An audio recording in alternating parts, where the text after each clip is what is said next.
2 years wasted without a real QB. Peyton Manning arrives and your receiver explodes for 5 straight 1,000-yard seasons with 5 Pro Bowls and a Super Bowl ring.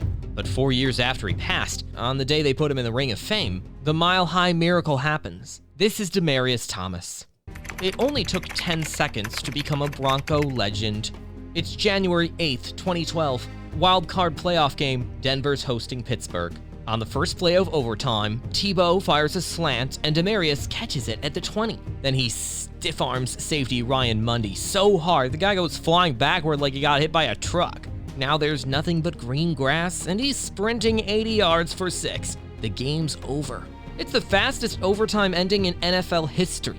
An 80-yard TD on the first play. The longest playoff overtime score ever. He finishes with 4 catches for 204 yards. His 51 yards per catch is the second highest in a single playoff game in NFL history. But here's what nobody remembers. 2 years before that moment, Demaryius was playing in an offense that barely threw the ball. 3 years before that, scouts were saying he's too slow. They had him going 3rd or 4th round. Then he ran a 4.3840 at the combine and everyone changed their mind about DT. He's 6'3" and 224 pounds. He's built like a tight end, but runs like a deep threat. He's got 10.5-inch hands, which puts him in the top 3% in the league. You can't teach that kind of size and speed combo. You either got it or you don't, and Demaryius had it. It took a while for Bay to get going in college. Georgia Tech took him and stuck him in Paul Johnson's triple option offense. That's a system that runs the ball 70% of the time. Most receivers disappear in that scheme. In his junior year, he's catching 46 passes for over 1,100 yards and 8 touchdowns, earning first-team All-ACC honors. By the time he's done at Georgia Tech, he's racked up over 2,300 receiving yards, leading the whole conference. All that in an offense built to run the ball. Scouts are drooling and thinking, if this guy can do that in a run-first system, what's he going to do in a real passing offense? Denver agreed and took him in the first round, 22nd overall in the 2010 NFL Draft. Now here's where the story gets interesting. A first-round pick with perfect size and speed who does nothing for 2 years. Completely wasted. It's 2010. Kyle Orton's your QB. He's not terrible, but he's not John Elway either. Demaryius is trying to figure out the NFL. He's catching passes, but he's not taking over. Then 2011 hits. Tim Tebow takes over. He's a great kid and a proven winner. But let's be real, that's not a passing offense. That's a run first and pray on 3rd down. Demaryius catches a measly 32 passes for 551 yards in 2011. That's only 32 catches total. For a first-round receiver, that's brutal. Broncos fans are starting to wonder if he's ever gonna figure it out. Some guys never do. Some guys look great in shorts, but can't play real football. The questions are getting louder. Then January happens and everything changes. He has that playoff game against the Steelers where he delivers that stiff arm heard around the world and scores that 80-yard touchdown. The future of DT and the Broncos gets much brighter after that one play.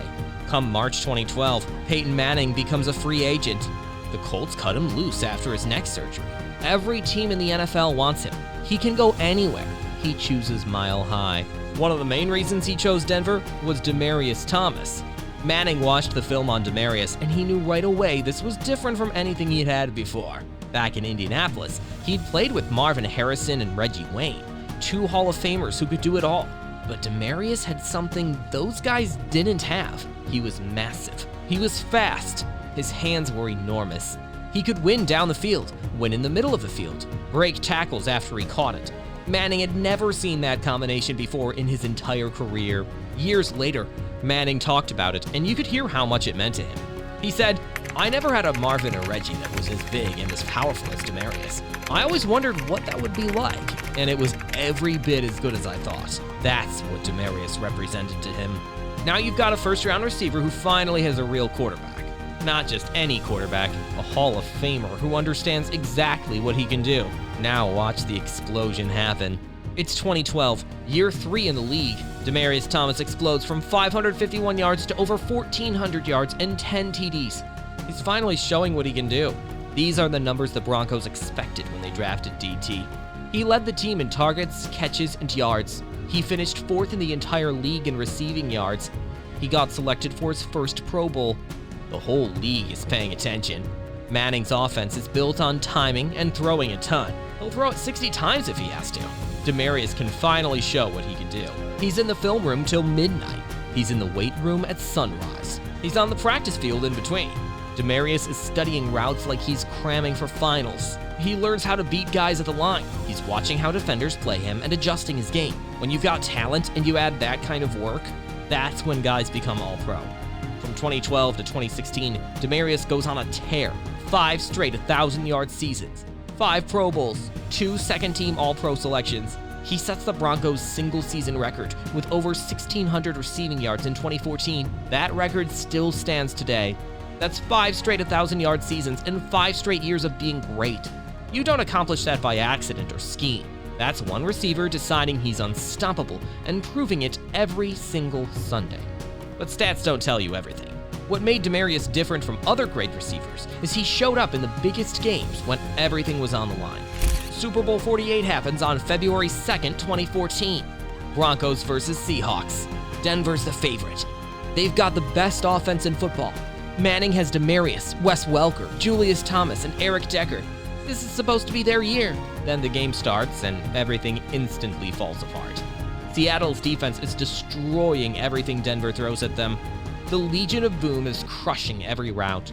By halftime, it's 22-0. By the end, it's 43-8. One of the most one-sided Super Bowls ever. Demaryius still caught 13 passes for 118 yards and a touchdown. He did everything he could out there. The team lost, but he didn't. Fast forward 2 years to Super Bowl 50 on February 7th, 2016. Broncos versus Panthers. This time, Denver's the underdog. Manning's at the end of his legendary career. Everyone knows it. The offense isn't working like it used to. But the defense? The defense is absolutely insane. Von Miller's destroying Cam Newton on every snap. DeMarcus Ware's getting pressure. The secondary's locking down. Denver wins 24-10. And Demaryius catches 1 pass for 8 yards. It wasn't a big moment for him individually, but he was there when it mattered most. That's the ring. That's what every player dreams about their entire career. He's a Super Bowl champ with 5 straight 1,000-yard seasons, 5 Pro Bowls, and 2 second-team All-Pro picks. By the time his Broncos career ends in 2018, he's got 9,055 receiving yards. Second in team history behind Rod Smith. He's caught 60 touchdowns, also second behind Rod Smith. He's got 665 catches, third in team history. Here's a part of the story that doesn't get told enough. Demaryius grew up in Montrose, Georgia, in Lawrence County. His childhood was rough. His grandmother raised him. His mother and grandmother both got caught up in federal drug charges and went to prison. Demaryius was a kid, and he had to figure out how to survive without them. Then Demaryius makes it to the NFL. He becomes a star in the NFL with all the money and fame that comes with it. But none of that matters because his mother's still locked up and he can't have her in the stands watching him play. He's still waiting for that moment. Then he meets lawyers who help people get out of prison and decides to fight for his mother. He uses his money and his platform to fight for her freedom. He tells their story to anyone who will listen. It works. Obama grants clemency in his final year in office. Grandma Minnie gets released in July 2016. Mom Katina gets released that November. After 17 years behind bars, Demaryius finally brings his mother to a Broncos game for the first time. She's in the stands, watching her son play NFL football, living the dream he's had his whole life. That same season, he wins Super Bowl 50 with his mother watching from the stands. You can't make that up. After the 2018 season, the Broncos trade Demaryius to Houston, and it's the end of an era in Denver. He plays 1 season with the Texans, then a few games with the Jets and Patriots in 2019. By 2020, his career's over after 10 seasons in the NFL. I'm gonna retire, and I'm gonna retire Denver Bronco. Where he caught 724 passes for 9,763 yards and 63 touchdowns. The Hall of Fame should be calling. Then on December 9th, 2021, Demaryius Thomas dies at his home in Roswell, Georgia. He's only 33 years old. Cause of death? Complications from seizures.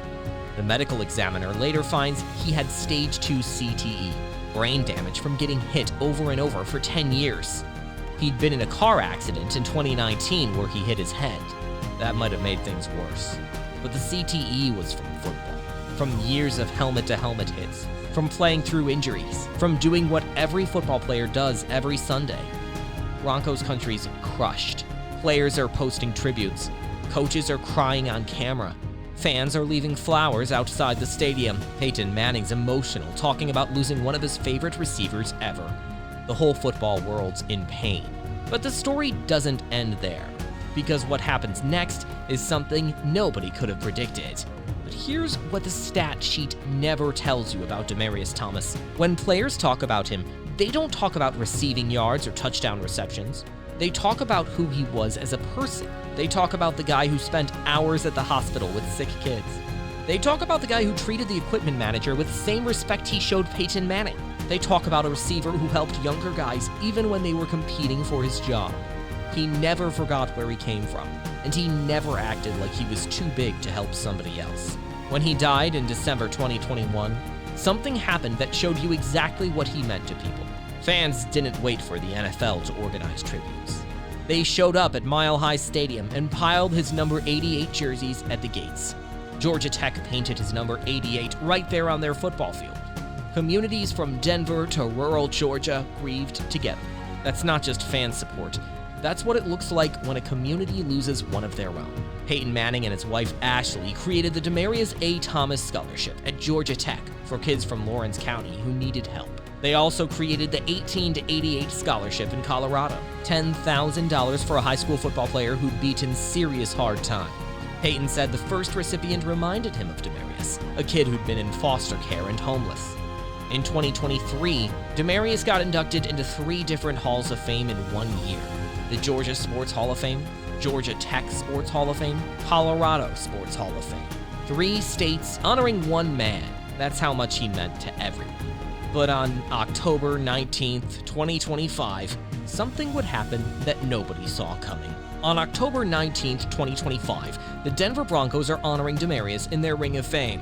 He's a first ballot selection, the 13th first ballot guy in team history. All his former teammates are there. His mother, Katna's there too. And when she sees that bronze statue of his face on the Ring of Fame plaza, she starts crying.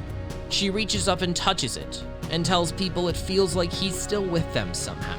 Then the game starts, and Denver's getting absolutely destroyed by the Giants. The Broncos are held scoreless through 3 quarters. They are down 19 heading into the 4th quarter, and then the magic happens. Bo Nix throws a touchdown pass to Franklin to make it 19-8. There's life in Mile High Stadium now. The Giants answer back to go up 26-8. It's still looking bad. But then something clicks. Nix runs it in from 7 yards out, and they convert the 2-point pass to make it 26-16. The momentum is building. Harvey catches a 2-yard touchdown, and suddenly the Broncos are only down 3 at 26-23. Everyone who walked out at halftime is going to regret it forever. The fans who stayed are about to see something they'll never forget.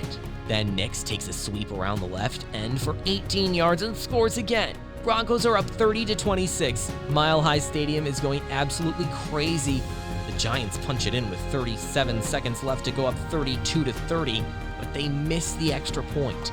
The Broncos get one more miracle that they need.